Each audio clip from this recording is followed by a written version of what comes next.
Muy bien, continuamos entonces con nuestra mesa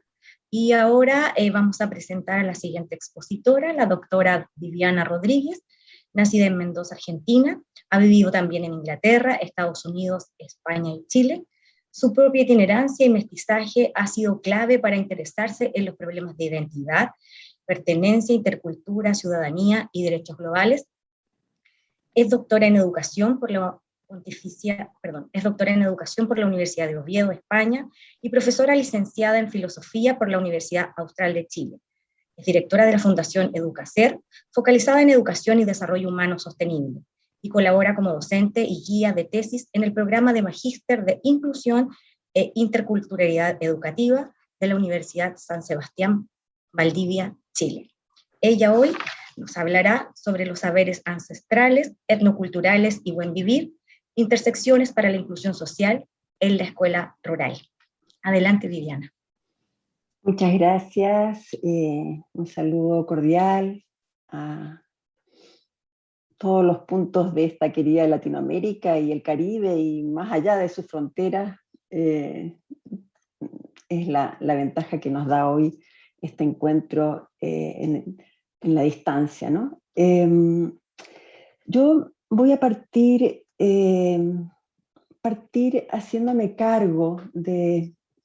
la interpelación que nos pone los sentidos de este simposio, ¿no? En esta tríada tan sugerente que dispara imágenes muy potentes, ¿no? Subjetividades en disputa, creación de otros mundos y alteración de lo conocido. Toda la reflexión que voy a llevar por delante es una reflexión en torno a estas coordenadas, en donde el concepto de disputa ciertamente se cruza con las tensiones políticas que supone el avance hacia la creación de otros mundos, con las inercias y resistencias e indiferencias que todos los procesos de transformación más honda conllevan, y la alteración de lo conocido en el sentido también de la perforación de las fronteras ontológicas, ¿no? Hacia lo desconocido también y hacia la incertidumbre, abriendo horizontes transontológicos, al decir de Enrique Dussel, que son al mismo tiempo procesos emancipatorios, ¿no? Romper esas fronteras de lo conocido, lo definido como horizonte de mundo y explorar otros horizontes de mundo, por cierto, supone el atrevimiento de explorar a tientas en la oscuridad también, abriendo camino y nuevos horizontes, ¿no? Estos tres conceptos que nos pone el simposio son particularmente perturbadores en el sentido de inducir a una reflexión sobre un estado de comodificación e instalación en el mundo, y atrevernos, ¿no?, a explorar otras ideologías, otros sistemas de ideas, en donde la inclusión social aparece como una propuesta, si se quiere, reevolucionaria, por cuanto supone romper con un orden social que se ha sentado en la exclusión y se ha sentado en la negación y subalternación del otro, ¿no? En una invisibilidad y una negación que, por cierto, ha ido calando hondo en el devenir histórico de los últimos tiempos. Y esto me hace pasar al segundo ámbito de esta interpelación, que es el desde dónde me interpela. A mí particularmente quiero situarme como un punto de mira, un modesto punto de mira, no tengo ninguna otra pretensión que aquello, en donde mi propia trayectoria, sin ánimo de caer en la autorreferencia, ¿no?, pero sí como un contexto que fundamenta el punto de mira, me sitúo en un horizonte siempre de ajenidad, pues siempre he sido la extranjera en todos los espacios que he vivido, siempre he tenido y he portado una cierta marca, que es la marca del migrante, y en esa marca se reconoce, o me reconozco en la tensión identidad, alteridad, pertenencia, ajenidad, que es también una marca de mestizaje, y que es la marca también donde me reconozco principalmente como latinoamericana, pues ese péndulo, ¿no es cierto?, entre la identidad, alteridad y pertenencia y ajenidad ha sido un péndulo, en permanente disputa en Latinoamérica, ¿no? En el proceso de construir su matriz identitaria, ¿no? Desde la colonización, desde la invasión, desde el mestizaje, desde la reivindicación, en fin, desde todos los diferentes escenarios que se han ido abriendo a lo largo de la historia, hasta llegar a un contexto actual. Hablo desde Chile, desde el Chile de hoy, en donde todo ese constructo, digamos, de encuentro y desencuentro entre lo mismo y lo otro, entre las definiciones ontológicas y las indefiniciones transontológicas de lo otro, por venir de lo otro negado, de lo otro invisibilizado,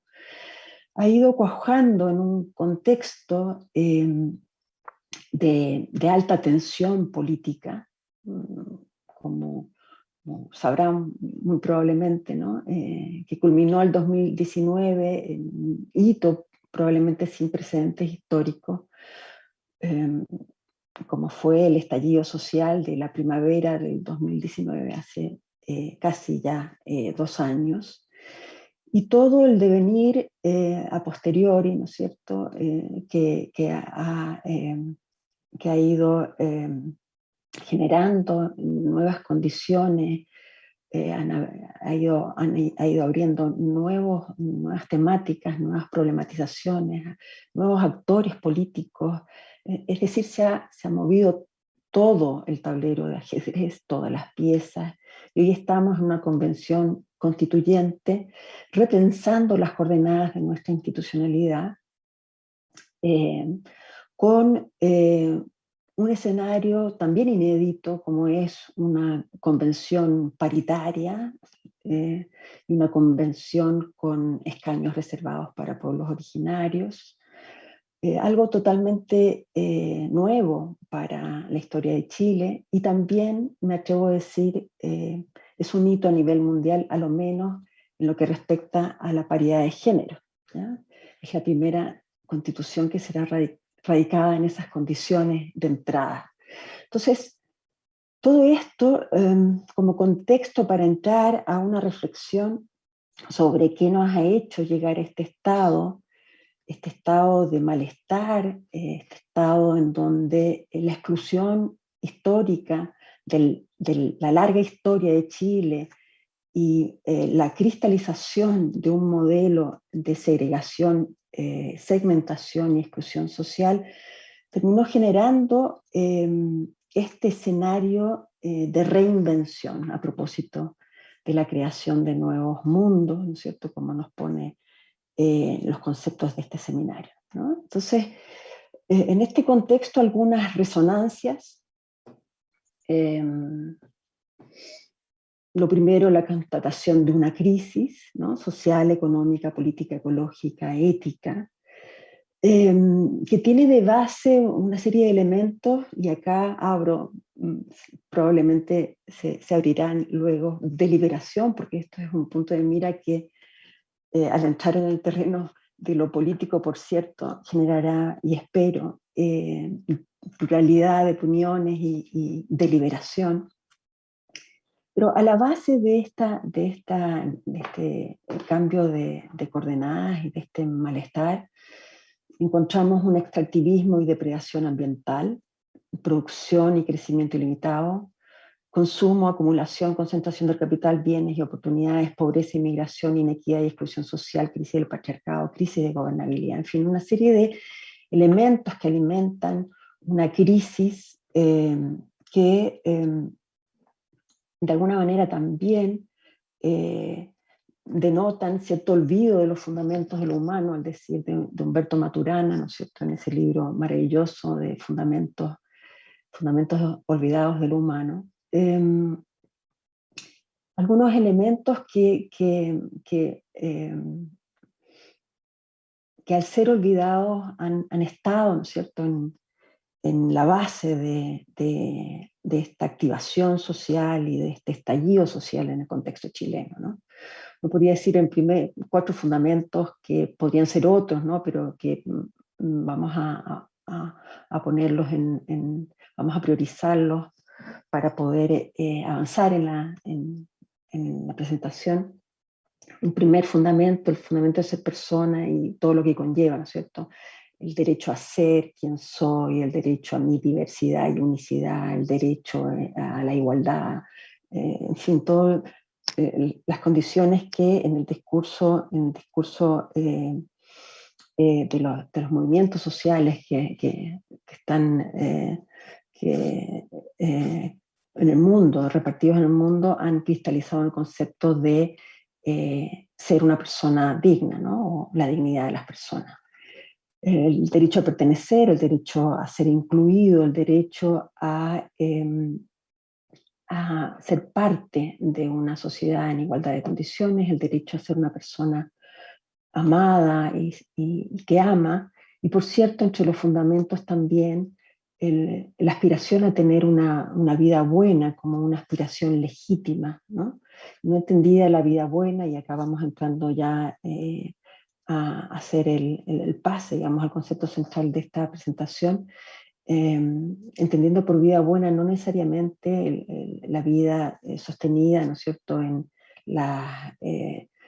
el imaginario de la comodificación y del confort, en el imaginario del bienestar occidental, en el imaginario del consumo y de la compra de una vida buena,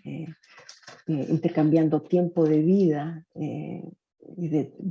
por trabajo, y que permita comprar la vida buena, ¿no? Entonces,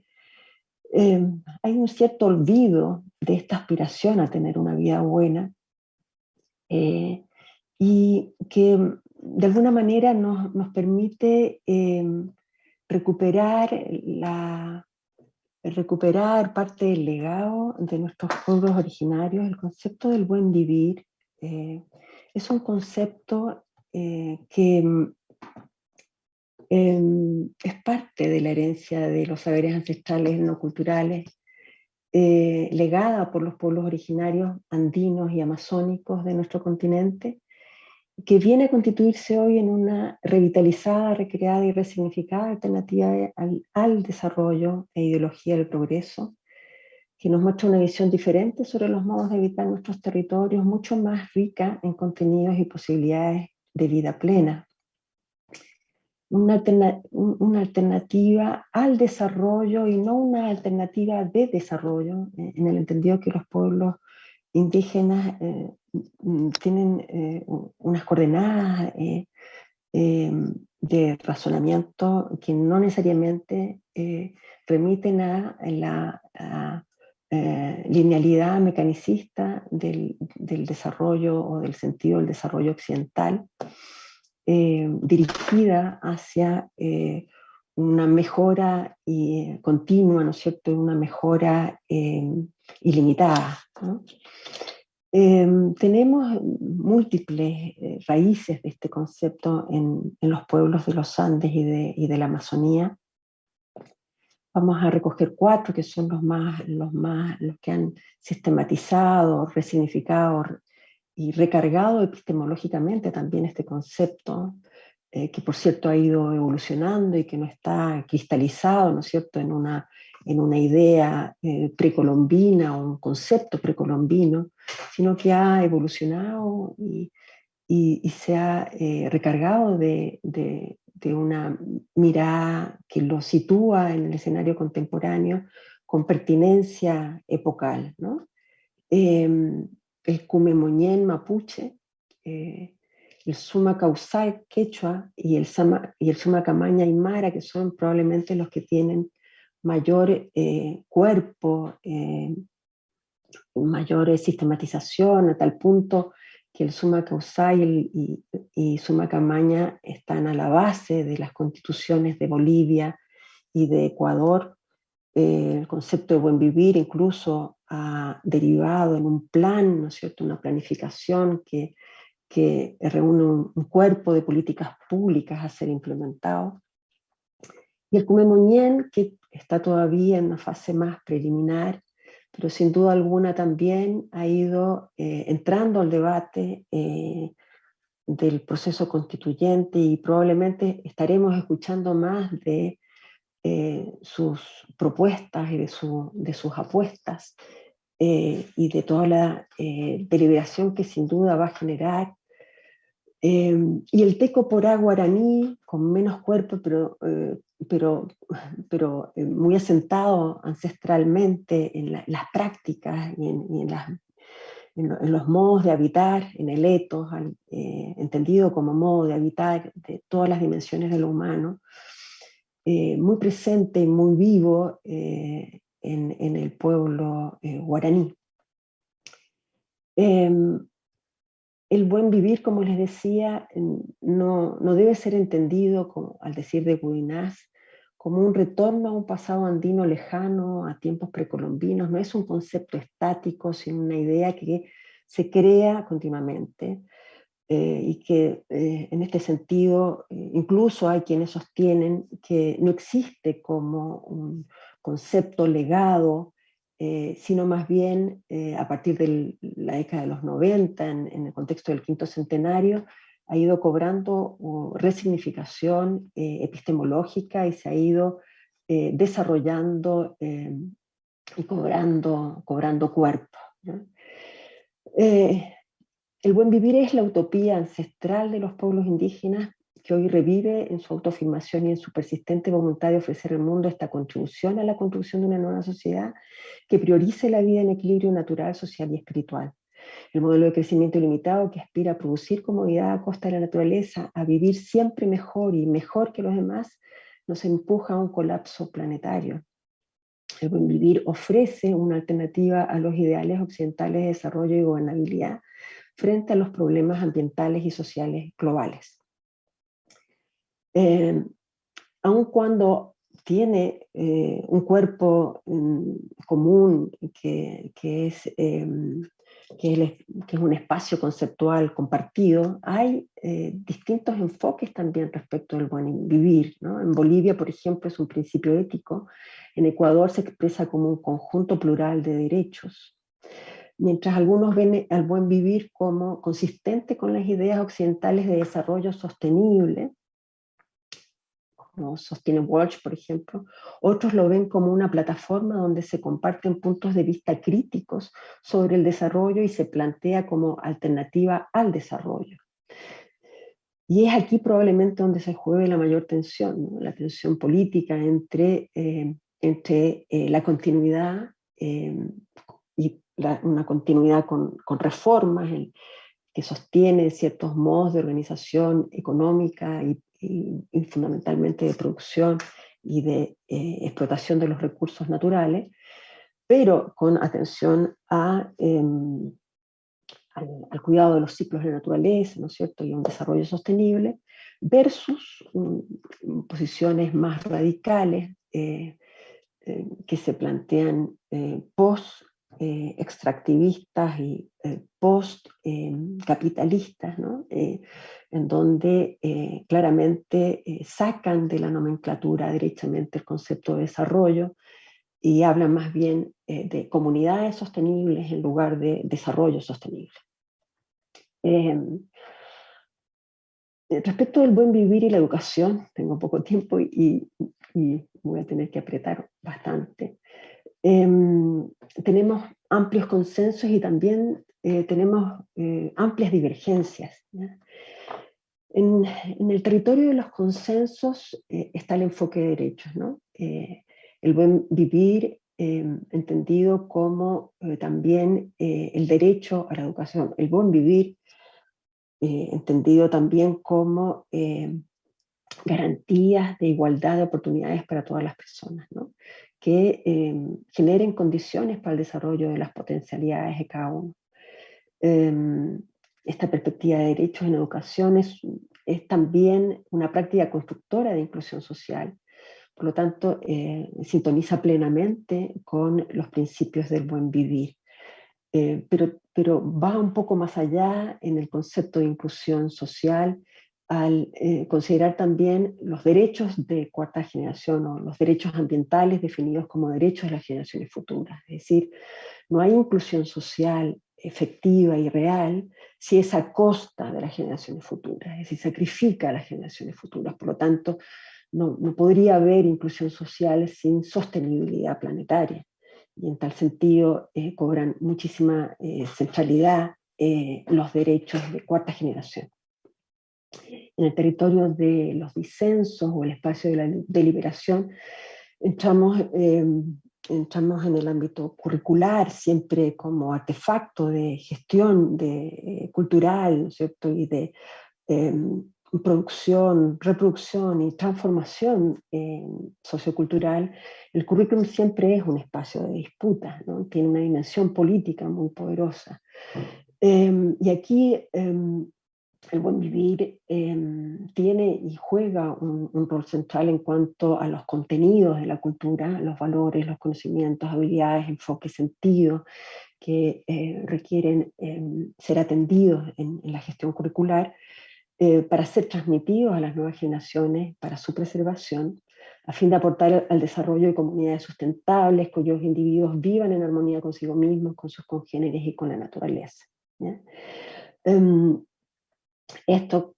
también puede ser entendido como el currículum al servicio del desarrollo de ciudadanos que permitan un desarrollo sostenible, o sea, el concepto de desarrollo y de que algunos conciben cercano a la noción de bienestar subjetivo. Aquí hay una primera tensión, ¿no es cierto?, en la perspectiva curricular. Y también, sin duda, podría verla entrando ya a enfoques paradigmáticos, sociocríticos, ¿no es cierto?, que entienden el buen vivir como situado en una perspectiva crítica, descolonizadora, transformadora y emancipadora, que pone en cuestionamiento los principios, fines, contenidos, metodologías, es decir, implica una remirada y un reposicionamiento paradigmático en la perspectiva curricular, ¿no? Yendo aún un paso más adelante, podríamos pensar también en una escuela que se desescolariza y se desinstitucionaliza para poder reconectar con el pulso de la vida, y acá no estamos hablando ciertamente de una renuncia total a los espacios comunitarios, sino a la liberación del tiempo, que es muy central en el concepto de buen vivir, para justamente resintonizarse con la vida, ¿no? Resintonizarse con los procesos creadores, resintonizarse con la escucha intrapersonal, con el diálogo interpersonal, es decir, la escuela, superar el concepto de escuela como espacio también modelizador, institucionalizador, normalizador, domesticador, que genera sujetos que juegan un rol reproductor de un modelo que a la luz de lo que nos abre el concepto de buen vivir, solo contribuyen a el desarrollo o el mal desarrollo de las sociedades, mal desarrollo en sentido estricto, ¿ya? Aquí algunos conceptos centrales: vivir bien en lugar de vivir mejor, el trabajo vinculado a la reciprocidad en lugar de las relaciones capitalistas, y un sentido de santidad y espiritualidad en la vida diaria como nuevos valores o nuevos bienes a ser relevados y puestos en valor en el currículum escolar, ¿no? Cosa que hoy, por cierto, están totalmente fuera. También en disputa los modos de organización institucional, los modos de gestión institucional, puesto que el buen vivir problematiza la organización y gobernanza institucional en todos los niveles, desde el nano al mega nivel, es decir, desde el aula hasta la gobernanza mundial, tensiona todo el sistema. Por cuanto la comunidad y la complementariedad de los individuos dentro de los grupos tienen un rol absolutamente central. Hay una visión extendida de la comunidad para abarcar la naturaleza en lugar de las comunidades humanas como algo separado de la naturaleza. Esto es la perspectiva biocéntrica versus la antropocéntrica, y en donde la toma de decisiones se basan en el consenso entre los grupos en lugar de la primacía de la jerarquía tan, tan enquistada en el aparato escolar, ciertamente, y en todos sus niveles. La representación individual y el gobierno o el mandato de la mayoría. Entonces, hay también aquí, desde la mirada del buen vivir, una interpelación a la gestión institucional que ciertamente es contracultural a todas luces, ¿no?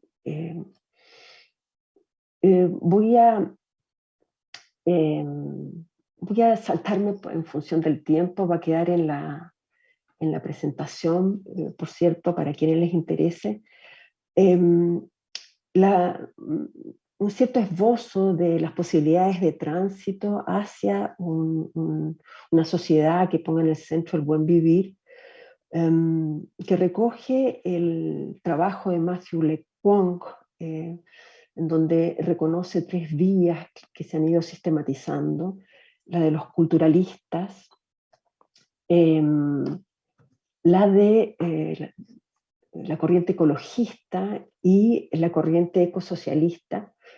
que son las que tienen sistematizado más el desarrollo de las vías posibles, ¿no es cierto?, de tránsito,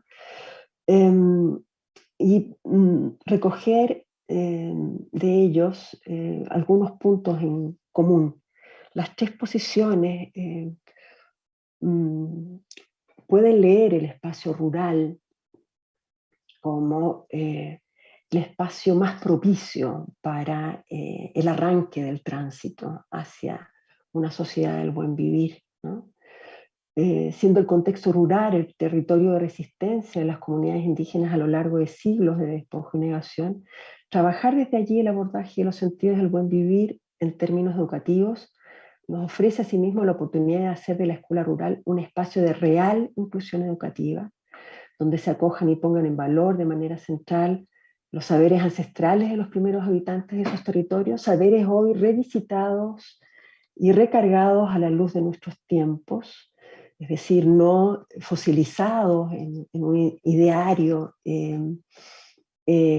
precolombino o un ideario, ¿no es cierto?,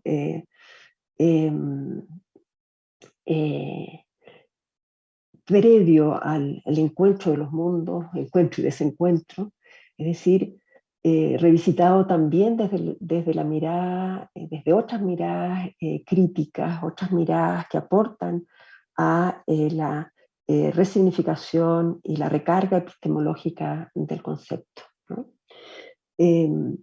Todo ello fortaleciendo el sentido de pertenencia y pertinencia histórica. El buen vivir representa un nuevo modelo de civilización que supone disponer de tiempo para reconectar con el pulso de la vida a través de la participación, la emancipación, el encuentro consigo mismo, con los otros y con la naturaleza, donde el espacio rural se constituye como el primero y más propicio de todos los escenarios para avanzar en el tránsito hacia la vida buena. Habiendo sido el espacio subalterno ante la supremacía modernista de la ciudad,